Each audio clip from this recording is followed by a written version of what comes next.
അല്ലാഹുമ്മ സ്വല്ലി വസല്ലം വബാരിക്. അല്ലാഹുവിന്റെ 99 നാമങ്ങൾപ്പെട്ട 2 ഇസ്മുകളെയാണ് ഞാൻ നിങ്ങൾക്ക് ഇന്ന് പരിചയപ്പെടുത്തുന്നത്. ഇൻഷാ അല്ലാഹ് ഒരുപാട് ആഗ്രഹമുള്ളവർ നമ്മുടെ കൂട്ടത്തിലുണ്ട്. ഭവനമില്ലാത്തവരുണ്ട്, മക്കളില്ലാത്തവരുണ്ട്, അതുപോലെ തന്നെ ജീവിതത്തിന്റെ പല മേഖലകളിൽ പ്രയാസപ്പെടുന്നവരുണ്ട്, കടം കൊണ്ട് ബുദ്ധിമുട്ടുന്നവരുണ്ട്. ഇൻഷാ അല്ലാഹ് ഈ മഹത്തായ ഇസ്മ നിങ്ങൾ 2 റക്അത്ത് ഹാജത്തിന്റെ നമസ്കാരം, നമ്മുടെ ആവശ്യങ്ങൾ നേടിയെടുക്കാനുള്ള നമസ്കാരം നമസ്കരിച്ചിട്ട് ഈ എണ്ണത്തിൽ നിങ്ങൾ ചൊല്ലി അല്ലാഹുവിനോട് ദുആ ചെയ്താൽ അല്ലാഹു സുബ്ഹാനഹു വ തആല നിങ്ങളുടെ ആവശ്യങ്ങൾ നിറവേറ്റി തരും ഇൻഷാ അല്ലാഹ്. ആ ഇസ്മ നമുക്ക് എങ്ങനെയാണ്, എത്ര എണ്ണം ചൊല്ലണം, ഏതൊക്കെയാണ് ഇസ്മുകൾ, എപ്പോഴൊക്കെയാണ് ചൊല്ലേണ്ടിയുള്ളത് നമുക്ക് നോക്കാം. അല്ലാഹു നമുക്ക് തൗഫീഖ് നൽകുമാറാകട്ടെ. ഇതെല്ലാം ചൊല്ലാൻ അല്ലാഹു നമുക്ക് തൗഫീഖ് നൽകുമാറാകട്ടെ. അല്ലാഹു സുബ്ഹാനഹു വ തആല നമ്മുടെ ജീവിതത്തിൽ അല്ലാഹു ഖൈറും ബറക്കത്തും സന്തോഷവും അല്ലാഹു തആല നിലനിർത്തുമാറാകട്ടെ. അസ്മാഉൽ ഹുസ്നയിലെ 99 നാമങ്ങൾ മനഃപ്പാഠമാക്കുകയും, അങ്ങനെ 99 നാമങ്ങൾ മനഃപ്പാഠമാക്കുകയും ഒരാൾ നിത്യവും ചൊല്ലുന്ന വെറുതാക്കി മാറ്റുകയും ചെയ്താൽ, നിത്യമായി ചൊല്ലി വന്നാൽ അവന്റെയും സ്വർഗത്തിന്റെയും ഇടയിൽ അല്ലാഹു യാതൊരു പറയും ഇടുകയില്ല. അതായത് മരണപ്പെട്ടതിന് ശേഷം സ്വർഗത്തിൽ കടക്കാനുള്ള വലിയൊരു മാർഗമാണ് ഈ അസ്മാഉൽ ഹുസ്ന. നമ്മൾ നിത്യമായി ഇങ്ങനെ ചൊല്ലുന്നത് സ്വർഗത്തിൽ കടക്കാനുള്ള വലിയ ഒരു വഴിയാണെന്ന് അല്ലാഹുവിന്റെ റസൂല് നമുക്ക് പറഞ്ഞു തന്നിട്ടുണ്ട്. സഹോദരങ്ങളെ, ഓരോ നാമങ്ങൾക്കും വ്യത്യസ്തമായ ഗുണങ്ങളുണ്ട്. മഹത്തുക്കളായ പണ്ഡിതന്മാര് പറഞ്ഞ രീതിക്ക് നമ്മളത് ചൊല്ലിയാൽ അല്ലാഹു ജീവിതത്തിൽ വലിയ ഐശ്വര്യങ്ങൾ നമുക്ക് നൽകപ്പെടുന്നതാണ്. ആദ്യമായി നമ്മൾ പരിചയപ്പെടാൻ പോകുന്ന അസ്മാഉൽ ഹുസ്നയിലെ ഒരു മഹത്തായ നാമത്തെ കുറിച്ചിട്ടാണ് നമ്മൾ പരിചയപ്പെടാൻ പോകുന്നത്. യാ മുഹൈമിൻ യാ അല്ലാഹ്, യാ മുഹൈമിൻ യാ അല്ലാഹ്, യാ മുഹൈമിൻ യാ അല്ലാഹ്, യാ മുഹൈമിൻ യാ അല്ലാഹ്, യാ മുഹൈമിൻ യാ അല്ലാഹ്. ഇതിന്റെ അർത്ഥം, അടിമകൾക്ക് അല്ലാഹുവേ, നിന്റെ അടിമകൾക്ക് നീ റിസ്ക് നൽകുന്നവനും അവരുടെ ജീവിതവും മരണവും എല്ലാം നിയന്ത്രിക്കുന്നവനും, ജീവിതവും മരണവും എല്ലാം നിയന്ത്രിക്കുന്നവനും, അടിമകൾക്ക് വേണ്ട എല്ലാ കാര്യങ്ങളും, അതായത് ആ അല്ലാഹുവിന്റെ അടിമയ്ക്ക് എന്തെല്ലാം ആവശ്യമുണ്ടോ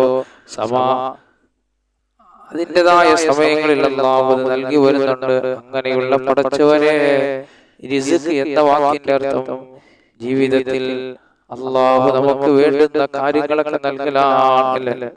വസ്ത്രം, വാഹനം, പാർപ്പിടം, ഭക്ഷണം, ഇതെല്ലാം നമുക്ക് നൽകുന്നതിനാണ് റിസ്ക് എന്നല്ല നമ്മൾ പറയുന്നത്. അപ്പൊ ഇതെല്ലാം അല്ലാഹു വിശാലമാക്കി തരുന്നതാണ്. യാ മുഹൈമിൻ യാ അല്ലാഹ്, യാ മുഹൈമിൻ യാ അല്ലാഹ് എന്ന ഈ ഇസ്മ നമ്മൾ പറഞ്ഞാൽ ഒരുപാട് നേട്ടങ്ങൾ മഹാന്മാർ എഴുതി വെച്ചിട്ടുണ്ട്. ഈ ഇസ്മ ഒരാൾ പതിവായി ചൊല്ലുകയാണെങ്കിൽ അല്ലാഹു അവനെ ഇഷ്ടപ്പെടുന്ന കാരണം അല്ലാഹുവിന് ഇഷ്ടമുള്ള ആളുകൾ മാത്രമേ ഈ നാമം അധികരിപ്പിച്ചുകൊള്ളുകയുള്ളൂ. അങ്ങനെയുണ്ട്. അല്ലാഹു അവരുടെ ഹൃദയങ്ങളിൽ വിശാലത നൽകണം. അല്ലാഹു അവർക്ക് തൗഫീഖ് നൽകിയാൽ മാത്രമേ ഈ ഇസ്മുകൾ ചൊല്ലാൻ കഴിയൂ. അതുപോലെ തന്നെ ഏതെല്ലാം വിഷമഘട്ടങ്ങളാണുള്ളത്, പ്രതിസന്ധികളാണുള്ളവർ, ആ ഒരു അവസ്ഥയിൽ ഈ ഇസ്മ നിങ്ങൾ ചൊല്ലിയാൽ അല്ലാഹു സുബ്ഹാനഹു വ തആല നിങ്ങൾക്ക് നല്ല മനക്കെട്ടി അല്ലാഹു നൽകുന്നതാണ്. അല്ലേ, മനസ്സിന് നല്ല ധൈര്യം തരും. ഈ ഇസ്മ എങ്ങനെയാണ് പറയുന്നതെന്ന് നോക്കാം. ഈ ഇസ്മ പറയുന്നതിന് മുമ്പ് നല്ലവണ്ണം കുളിച്ച് പിന്നീട് 2 റക്അത്ത് സുന്നത്ത് നമസ്കാരം, അല്ലെ, ഇസ്മ പറയുന്നതിന് മുമ്പ് നല്ലവണ്ണം കുളിച്ചിട്ട് പിന്നെ 2 റക്അത്ത് സുന്നത്ത് നമസ്കാരം നിസ്കരിക്കുക.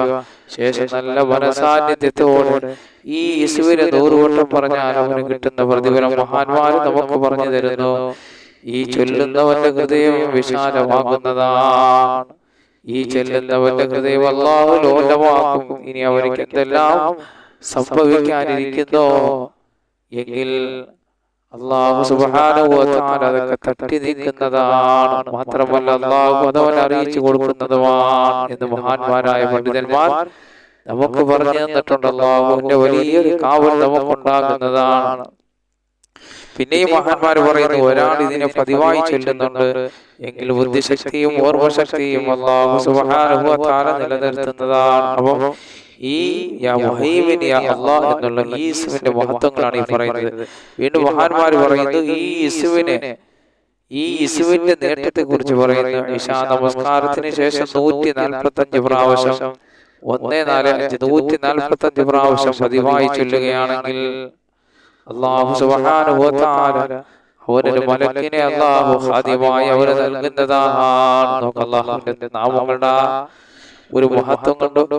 അപ്പൊ ഇശാ നമസ്കാരത്തിന് ശേഷം ഇത്രയും 150 പ്രാവശ്യം ചൊല്ലുകയാണെങ്കിൽ അല്ലാഹു സുബ്ഹാനഹു വ തആല അവർക്ക് എന്ത് ചെയ്യും? അവന്റെ റബ്ബ് സുബ്ഹാനഹു വ തആല ഒരു മലക്കിനെ അല്ലാഹു നൽകുന്നതാണ്.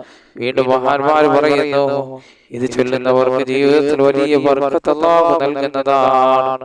അതുപോലെ തന്നെ മോശമായ കൂട്ടുകെട്ടിൽ നിന്നും കാവൽ അല്ലാഹു നൽകുന്നതാണ്. മോശമായ കൂട്ടുകെട്ടിൽ നിന്നും കാവൽ കിട്ടാനും സജ്ജനങ്ങളായ നല്ലവരുടെ കൂടെ കൂട്ടുകെട്ടാനും അല്ലാഹു സുബ്ഹാനഹു വ തആല അവന് തൗഫീഖ് നൽകുന്നതാണ്. വീണ്ടും മഹത്തുക്കൾ പറയുന്നു, ഈ ഇസ്മിനെ 70 ദിവസം കൊണ്ട് 1,84,096 പ്രാവശ്യം ചൊല്ലി തീർത്താൽ പിശാചിൽ നിന്നും ശൈത്താന്മാരിൽ നിന്നും ശത്രുക്കളിൽ നിന്നും മോശപ്പെട്ട ആളുകളിൽ നിന്നെല്ലാം അല്ലാഹു സുബ്ഹാനഹു വ തആല വലിയൊരു കാവൽ അല്ലാഹു നൽകുന്നതാണ്. അതുപോലെ തന്നെ അസ്മാഉൽ ഹുസ്നയിലെ മറ്റൊരു മഹത്വമേറിയ നാമമാണ് യാ അസീസ് യാ അല്ലാഹ്, യാ അസീസ് യാ അല്ലാഹ്, യാ അസീസ് യാ അല്ലാഹ്, യാ അസീസ് യാ അല്ലാഹ്, യാ അസീസ് യാ അല്ലാഹ്, യാ അസീസ് യാ അല്ലാഹ്. അർത്ഥം പ്രൗഢിയുള്ളവൻ എന്നാണ്. ഈ ഇസ്മിന്റെ നേട്ടം നോക്കൂ. സുബഹി നമസ്കാരത്തിന് ശേഷം 41 പ്രാവശ്യം ഈ ഇസ്മിനെ പറഞ്ഞാൽ അവന്റെ ജീവിതത്തിൽ അല്ലാഹു ഐശ്വര്യം മാത്രമേ അവന് നൽകുകയുള്ളൂ. ഒരുപാട് നേട്ടങ്ങൾ അല്ലാഹു നൽകുന്നതാണ്. പിന്നെയും മഹാന്മാര് പറയുന്നു, ഈ ഇസ്മിനെ 658 പ്രാവശ്യം 658 പ്രാവശ്യം വെച്ചൊരു മനുഷ്യൻ ഈ ഇസ്മിനെ പതിവാക്കിയാൽ അവന്റെ കുടുംബത്തിലോ അവനോ പതിവാക്കിയാൽ ഏതെങ്കിലും കാര്യത്തിൽ തർക്കമുണ്ടെങ്കിൽ അതെല്ലാം പരിഹരിക്കപ്പെടും. കുടുംബത്തിൽ അല്ലാഹു ഐക്യം നൽകുന്നതാണ്.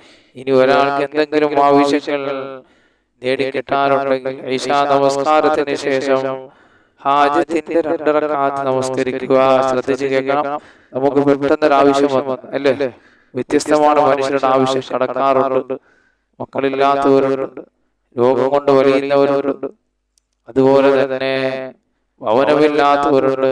നിങ്ങൾക്കൊരാവശ്യം നിങ്ങളെ മുന്നിൽ വന്നാൽ 2 റക്അത്ത് ഹാജത്ത് നമസ്കാരം നമസ്കരിക്കുക.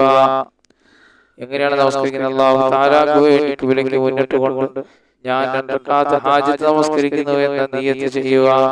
അതിനുശേഷം ഫാത്തിഹ ഓതുക. എന്നിട്ട് അറിയാവുന്ന സൂറത്ത് ഓതുക. നമസ്കാരം പൂർത്തിയാക്കുക. ശേഷം 6666 വട്ടം 6666 വട്ടം യാ അസീസ് യാ അല്ലാഹ്, യാ അസീസ് യാ അല്ലാഹ്, യാ അസീസ് യാ അല്ലാഹ്, യാ അസീസ് യാ അല്ലാഹ് എന്ന നല്ല അക്ഷരസ്ഫുടതയോടെ നിങ്ങളെ ഹൃദയങ്ങൾ അല്ലാഹുവിലേക്ക് ബന്ധപ്പെടുത്തിയിട്ട് റഹ്മാനായ റബ്ബേ, നിന്റെ 99 നാമങ്ങൾക്ക് വലിയ മഹത്വമുണ്ട് അല്ലാഹ്. ജീവിതത്തിൽ നീ ഞങ്ങൾക്ക് അല്ലാഹുവേ, ഞാൻ ഈ ബുദ്ധിമുട്ട്, ഞാൻ നേരിടുന്ന ഈ പ്രയാസത്തെ എനിക്ക് നീ മാറ്റിത്തരണേ അല്ലാഹ്. എന്റെ ഹലാലായ മുറാദ് നീ സാധിപ്പിച്ചു തരണേ അല്ലാഹ് എന്ന് നല്ല ഇഖ്ലാസോടെ നിങ്ങൾ ചൊല്ലിയിട്ട് അല്ലാഹുവോട് ദുആ ചെയ്യ്. അല്ലാഹു നിങ്ങളുടെ ഹലാലായ മുറാദുകളൊക്കെ സാധിപ്പിച്ചു തരും. അല്ലാഹു നിങ്ങൾ പറഞ്ഞതും കേട്ടതെല്ലാം ഒരു സാലിഹായ അമലാക്കണേ അല്ലാഹ്.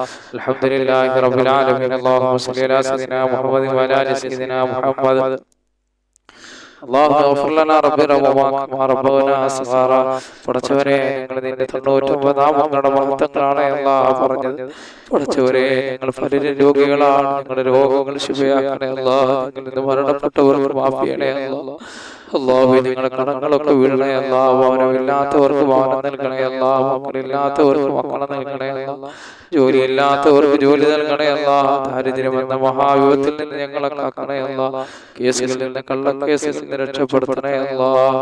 ഞങ്ങളുടെ സഹോദരങ്ങൾ പലരും വിദേശ രാജ്യങ്ങളിലാണ്. സന്തോഷത്തോടെ, സൗന്ദര്യത്തോടെ, സമ്പത്തോടെ യാത്ര ചെയ്യാനുള്ള ഭാഗ്യം നൽകണേ അല്ലാഹ്.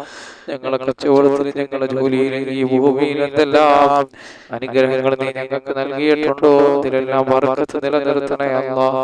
ദാരിദ്ര്യമെന്ന മഹായുഗത്തിൽ നിന്ന് ഞങ്ങളെ കാക്കണേ അല്ലാഹ്.